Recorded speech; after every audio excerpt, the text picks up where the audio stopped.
Just trying to record. These gloves are terrible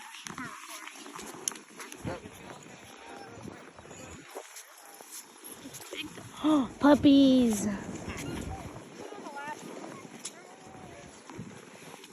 got to race this guy for a 200-mile race last year. Alright, so this is one of the sleds that you guys will be taking out.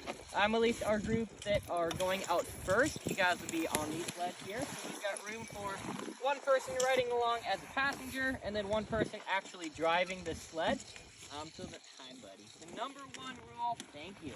You're a very good demonstration.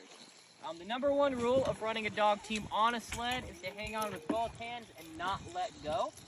Since all of the dogs that will be on your team today are all either active or semi-retired race dogs that simply aren't on a race team this year, they are all, the key phrase there being, they are all race dogs. So they know how to do one thing really, really well, and it's run that way. They don't actually care if you're back here or not. So if you let them off of that sled and let go with nothing tying that sled down, they would absolutely take off without you. So make sure that you guys are hanging on with two hands nice and tight. You're only going about 8 miles an hour, so not super duper fast. That's the same speed that Dallas runs the Iditarod at. That's the same speed we do all of our training, racing, and tours. It's all at that 8-9 mile an hour range. So you do have your own set of brakes back here. So we will have a guide on a snow machine in the very front of the column. We're going to have a guide in the back. So there's going to be guides kind of bookending you guys. So it's going to be pretty much impossible to get lost. If you do, you're very, very talented. But when you are standing on that sled, hanging on nice and tight, you're going to be using this brake pretty much the entire time. Think of it like you're on a bike going downhill. If you let up off the brakes, the dogs will go faster. And again, they are all race dogs. So they're very, very good at catching up to a team in front of them and passing. We aren't doing any races today, so we don't want them trying to pass the team in front of them.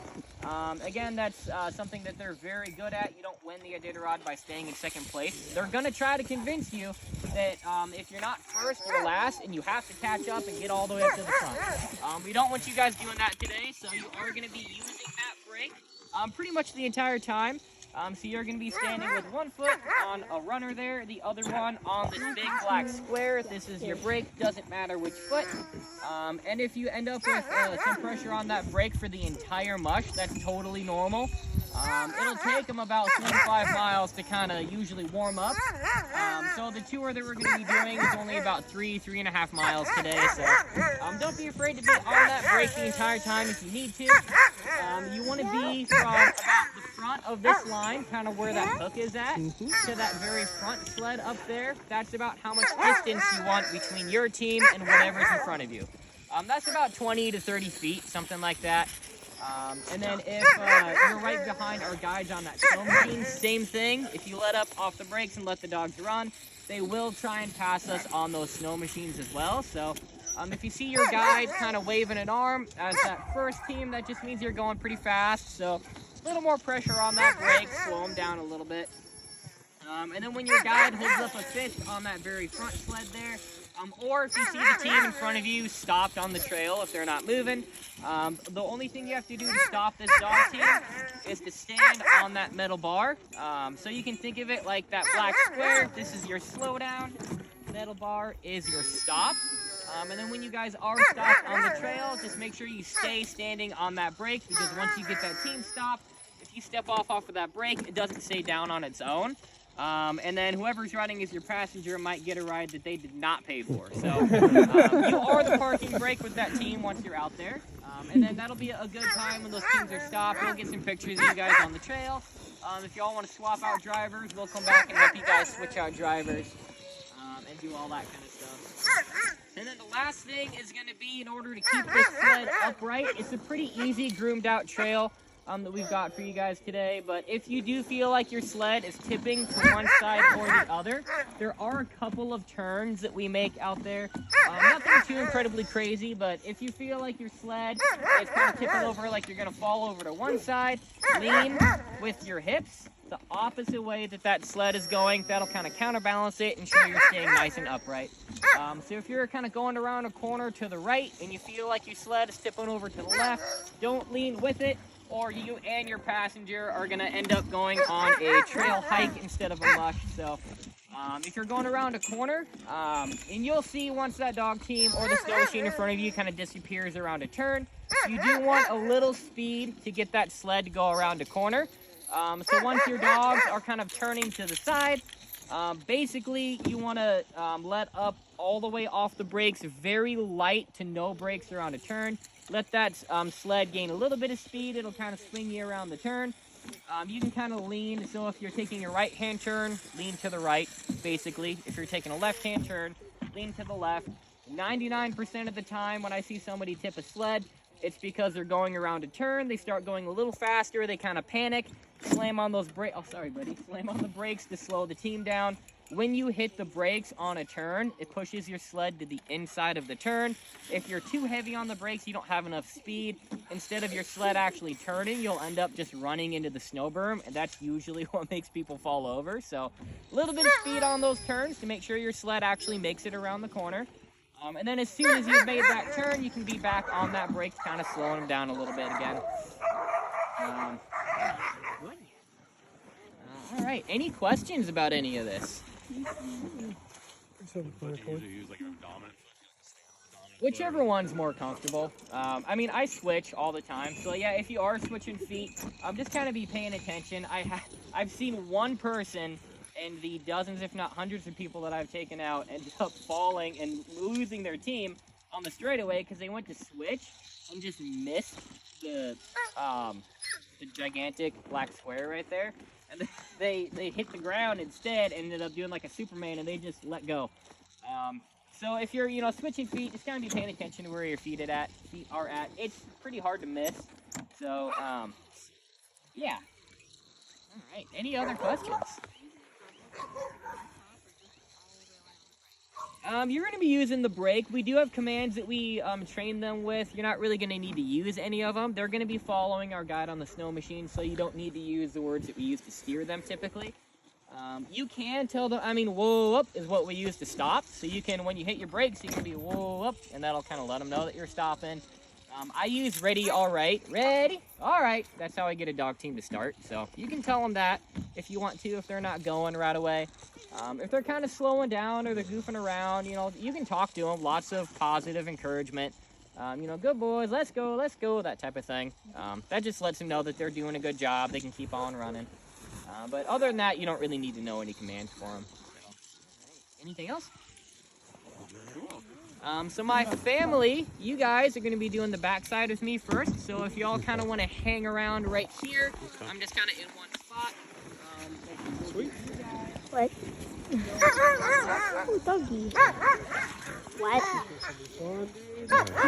Just got to remember all that. Just pretty much keep one foot on the brake. One foot on the brake, going around the turn, lean to the opposite side.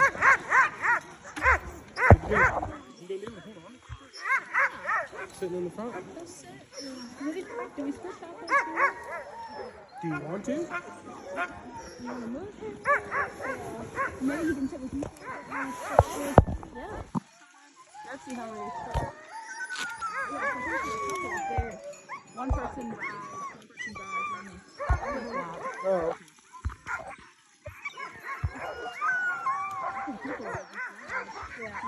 Oops.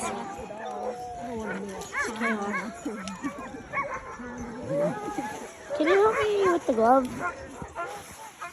Oh, well then, so you're gonna get your own? Yeah, I was gonna say maybe you can ride with your mom then. And Sit then on your mom's lap. Colin rides with me, Somebody. Yeah. or you. Whoever. sit. So I won't have a passenger. Potentially not. Yeah. Okay. Yeah, he can ride with me because I'm just riding. I'm not going to. Oh, baby. Well, and if you're just, okay. I want to go to the dog. If I fall off, I'll hold him and I'll go shoulder first. I mean, we're not. not going to fall. Hold on, just He said 8 miles an hour running. Double that speed. Yeah. Yeah, this would be fine. People typically run at like what, 10 miles an hour, 12 miles an hour? stinker. Dink. Little stinker. I'm ready to go pet the dogs. Oh, Colin, that dog's named after you. Grumpy. That's you. That's you when I don't clean my room after 1 minute.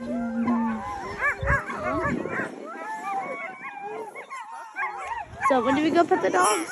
Once they're done, I'm hooking up.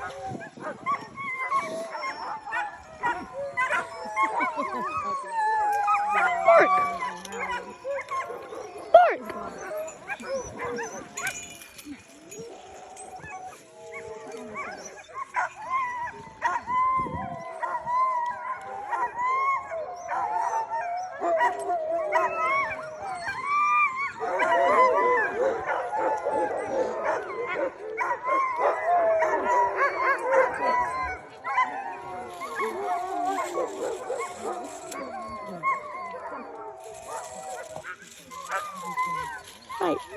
Wait.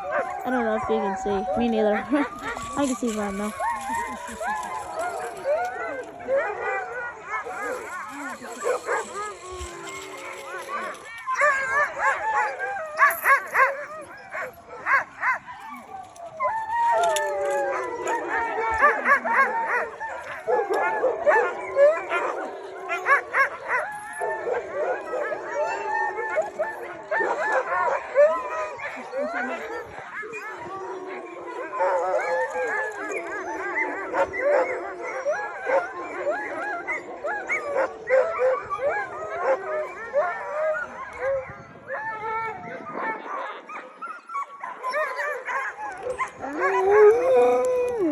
Hi there.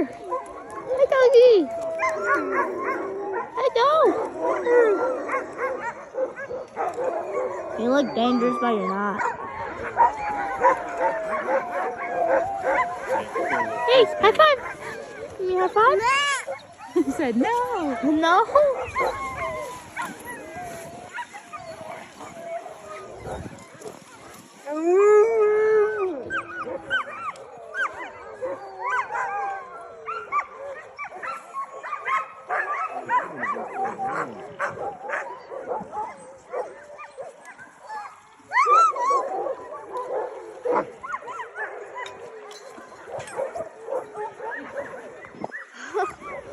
Is he trying to run?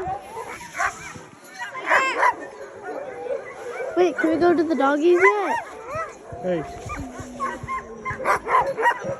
Point of the snow. Can we go to the dogs yet? We have to wait until they tell us. Look, when you put that in your pocket, make sure you zip it up or that phone's going to be a goner. Okay. hold on. Can you look?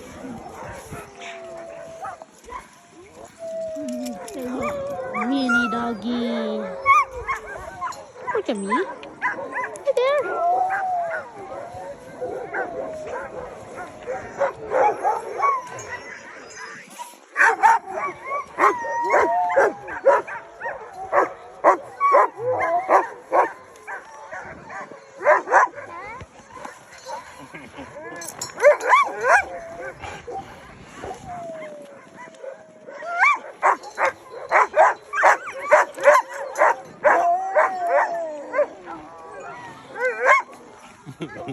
They want to be petted, don't they? Huh?